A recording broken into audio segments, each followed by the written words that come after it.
और वहीं सीतापुर थाना क्षेत्र के ग्राम राजापुर में एक 5 वर्षीय बच्ची के तालाब में डूब के मौत होए के मामला सामने आए हैं।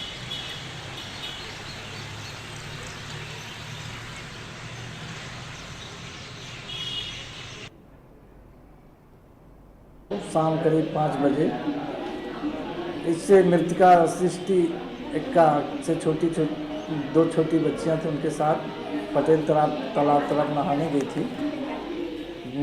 नहाते समय गहरे पानी में चले जाने से डूब गई थी, जिसे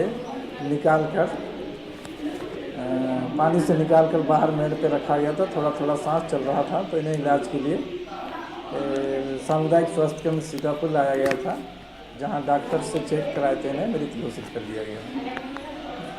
मृतक का नाम बता दें। सृष्टि एक्का, पिता कुंवर शाह एक्का, उम्र 5 साल, निवासी राजापुर पटेल पारा।